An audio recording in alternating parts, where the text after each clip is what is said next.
Kali ini saya sedang belajar storytelling. Banyak sekali rumus dan sebagainya nggak masuk di kepala saya. Karena saya sulit belajar kali atau gimana ya. Tapi jelas ada satu hal yang membuat saya tertegun. Ada satu hal yang sangat mengena di hati saya. Dan itu menjadi tamparan yang keras untuk saya untuk memulai belajar storytelling. Oke, mari kita bahas.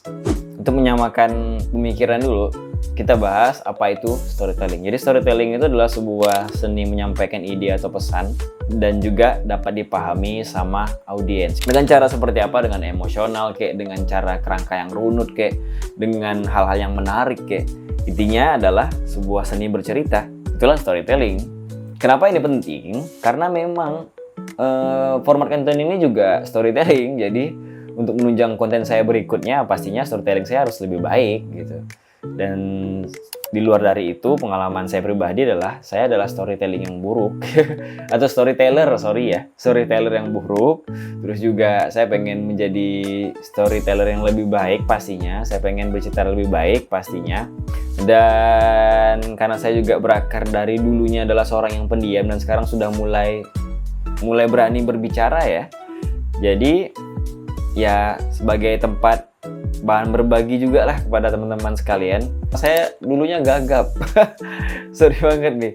Tapi gagapnya itu di waktu kecil. Waktu sangat-sangat kecil, di umur-umur mungkin SD gitu ya. Agak sulit mengungkapkan kata-katanya, bahkan sekarang masih ada apa ya? Masih ada hal tersebut gitu. Masih nyangkut. Tapi alhamdulillah udah semakin lancar sih. Dan ada satu hint yang membuat saya tertampar sekali ketika saya belajar mencari-cari informasi di internet tentang storytelling adalah di luar dari teknis-teknis yang ada, saya belajar tentang beberapa poin. Misalnya kayak tujuannya harus apa gitu kan. Itu storytelling tuh. Kayak misalnya kita pengen menghibur, ya kita orang sampai terhibur. Kita pengen jualan sesuatu ya orang sampai beli, atau pengen menginspirasi ya orang sampai terinspirasi, mengedukasi orang sampai pintar, atau mungkin tentang harus inti ceritanya harus sampai, harus emosional, harus sesuai, mengerti audiens dan lain sebagainya.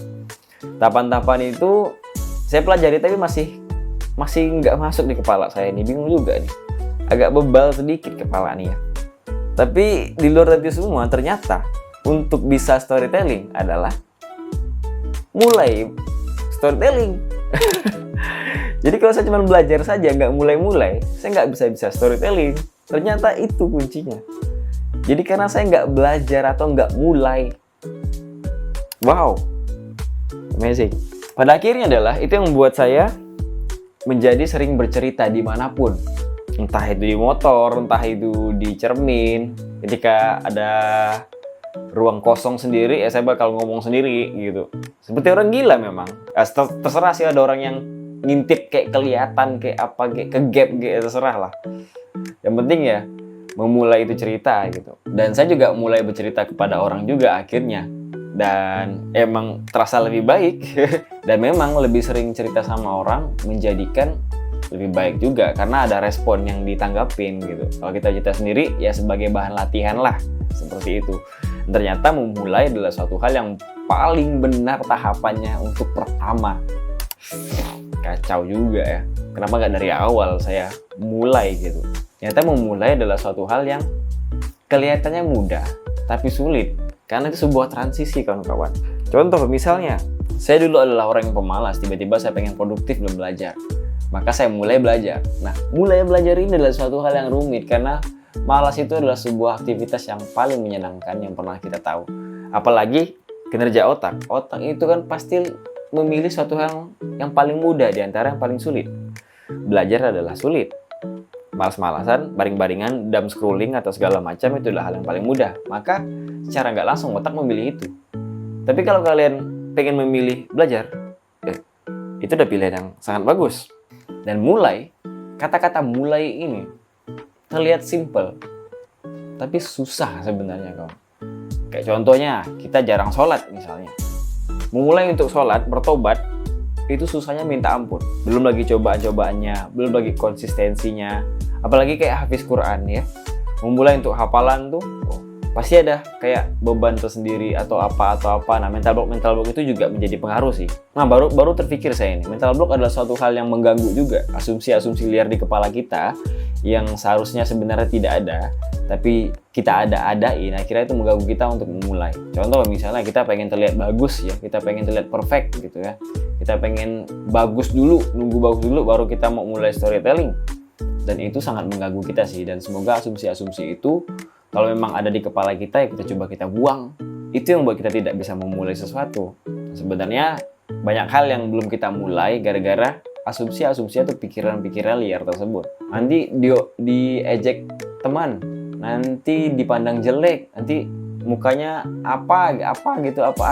Mulai saja dulu kawan-kawan. Dan apa yang saya lakukan sekarang di video ini juga bentuk dari kata mulai. Yang sulit adalah setelah itu juga, setelah mulai, konsistennya. Ini menjadi PR berikutnya gitu. Dan apapun yang kita lakukan adalah untuk mulai storytelling sebenarnya adalah memulai bercerita. Apapun kondisinya ya. Dan jangan lupa juga untuk memperbanyak khazanah kosakata pastinya. Baca buku, baca artikel, dan lain sebagainya. Itu juga akan menambah bercerita dengan lebih runut dan rapi.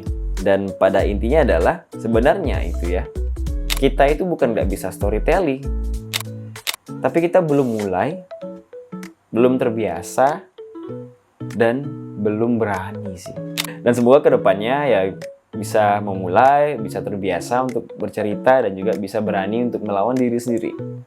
That's it. Sesuai dengan kontennya, yaitu belajar di mana saya sudah mendapatkan pelajaran dari ini semua. Dan untuk melakukan storytelling yang baik adalah dengan cara memulai terlebih dahulu. Udah, sesimpel itu ya. Untuk tahapan-tahapan berikutnya kita lanjut di konten berikutnya aja. See you, bye-bye.